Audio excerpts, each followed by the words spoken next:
Esse garoto voltou à vida depois de ser traído e morto pelo seu próprio irmão. Após nosso prota falar que tudo o que fez até agora foi para ficar ao lado do seu irmão, vemos um comandante zoando a situação atual do Cyan. E claro, nosso prota já olha putaço e invocando sua espada, ele pergunta se foi o imperador que mandou os soldados para lhe matar. Boris já fica surpreso com aquela névoa negra do nosso prota e fala que ele era o assassino da névoa. Ele continua dizendo que a névoa é uma organização contrária aos do Império. Por fim, ele fala que vai reportar aos superiores que se livrou de um ser impuro afiliado aos hereges. Dessa forma, Cyan já fica putaço e fala que não vai sobrar nada dele para contar a história. E claro, Boris fala que é inútil ele atacar, pois tinha uma barreira mágica de 9 estrelas ali. Cyan diz que precisa fugir para relatar tudo para seu irmão. Então, quando ele ia avançar para cima do Boris, seu irmão chega e manda ele parar. E obviamente, Cyan fica sem entender nada, enquanto lembrava das palavras do seu pai, mandando ele viver pelo seu clã e pelo seu irmão. Desse modo, vemos nosso prota olhando confuso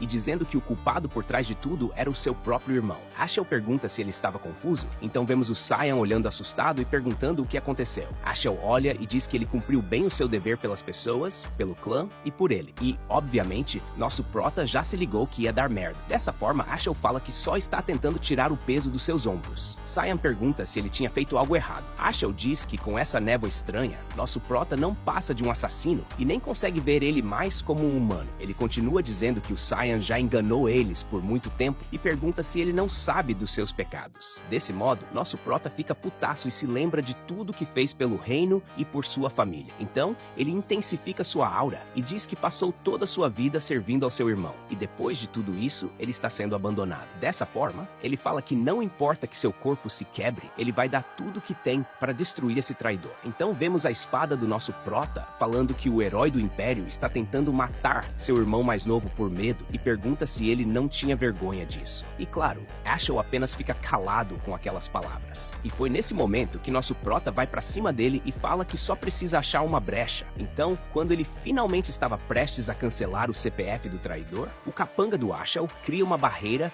e consegue impedir o nosso prota de atacar ele. E claro, ele aproveita essa chance para acertar um golpe fatal em nosso prota. Dessa modo, ele fala que queria que seu irmão tivesse uma morte indolor, mas já que mostrou sua verdadeira face, ele sempre soube que o Cyan era um demônio e completa dizendo que nunca confiou nele. E obviamente, nosso prota já fica em choque com aquelas palavras do seu irmão. Então Ashel chuta ele igual um cachorro e vira suas costas. E claro, Cyan tenta aproveitar essa chance para dar seu último golpe. Porém, Ashel, com apenas um balanço da sua espada, cancela o CPF do nosso prota. E momentos depois, vemos ele sendo chamado pela empregada e se dar conta de que voltou a ser uma criança. E já aguardem os próximos capítulos, pois essa obra é muito boa.